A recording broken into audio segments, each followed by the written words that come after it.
Saksi dalam sidang Abdul Ghani tidak melihat penganiayaan dengan kunci motor.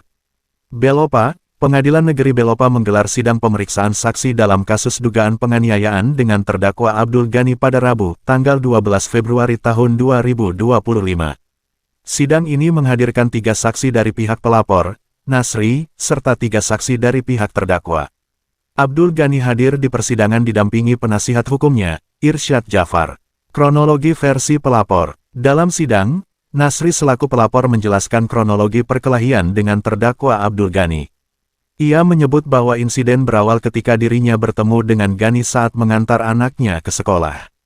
Awalnya kami mengantar anak kami kelas 1 SD, lalu bertemu di jalan. Dia bilang saya mau menendang, kemudian saya dihadang di tengah jalan sambil memegang batu, ujar Nasri. Nasri mengaku meninggalkan motornya dan berjalan mendekati Ghani untuk menanyakan maksudnya. Saat itu, menurutnya, terjadi dorong-dorongan, dan Ghani masih memegang batu. Saya dorong tangannya supaya batu jatuh, lalu tiba-tiba melayang pukulannya pakai kunci motor, lanjut Nasri. Ia menyebut bahwa setelah melihat dirinya berdarah, warga langsung datang untuk melerai. Kesaksian para saksi. Dalam persidangan, 3 saksi dari pihak pelapor, yaitu Herlinda alias Mama Sebastian, Sumarlin alias Pak Sebastian, dan Atira alias Tira, memberikan keterangannya. Namun, mereka mengaku tidak melihat secara langsung bahwa terdakwa menggunakan kunci motor untuk memukul kepala Nasri. Herlinda dan Sumarlin menyatakan bahwa mereka melihat perkelahian dari kejauhan, sekitar 10 meter dari tempat kejadian perkara TKP. Sementara itu, Atira yang berada di dalam kios mengatakan hanya melihat adanya baku pukul antara Ghani dan Nasri tanpa memperhatikan apakah kunci motor digunakan dalam insiden tersebut. Penasihat hukum terdakwa, Irsyad Jafar, kemudian menanyakan kepada Sumarlin apakah ia melihat kunci motor digunakan untuk memukul.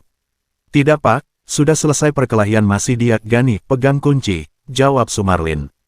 Herlinda pun memberikan pernyataan serupa. Saat itu saya sedang menyapu depan rumah, yang saya lihat hanya dorong-mendorong, ujarnya. Saat ditanya apakah melihat kunci motor digunakan untuk memukul, ia menegaskan, saya tidak melihat itu, Pak. Saksi Atira juga menyatakan hal yang sama. Saya tidak melihat kunci Pak. Saya hanya melihat mereka berdua, Ghani dan Nasri, tapi saya sedang melayani pembeli waktu itu, ungkapnya. Bantahan dari terdakwa. Sementara itu, Abdul Ghani membantah telah menggunakan kunci motor untuk memukul Nasri. Saya tidak pernah memukul pakai kunci motor, saya memukul pakai tangan kosong, Yang Mulia, ujar Ghani di hadapan majelis hakim. Saksi lainnya, Nasrum alias Parion, yang berada sekitar 10 meter dari TKP, mengaku melihat perkelahian dan mencoba melerai bersama Sumarlin dan Repi.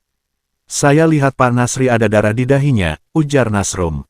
Namun, ketika ditanya hakim apakah ia melihat Abdul Ghani memegang kunci motor saat kejadian, Nasrum menjawab, saya tidak perhatikan itu, Pak.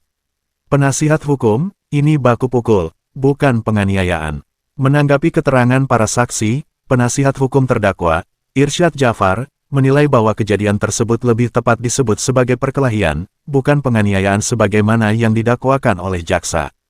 Keduanya memiliki bukti visum, luka lebam pada terdakwa dan luka robek pada pelapor. Ini lebih condong ke baku pukul, ujar Irsyad. Majelis hakim kemudian menetapkan bahwa sidang lanjutan akan digelar pada tanggal 18 Februari tahun 2025 dengan agenda pembacaan tuntutan dari jaksa penuntut umum. Pihak keluarga terdakwa berharap agar putusan hakim nantinya dapat seadil-adilnya. Sumber berita, pewarta warga Fatli, PPWI Palopo, Sulawesi Selatan.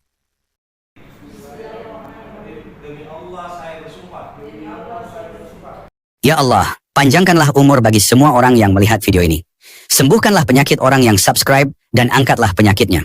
Luaskanlah rezeki bagi setiap orang yang like dan share video ini. Semoga setiap doa dan kebaikan yang kita niatkan menjadi berkah bagi kita semua.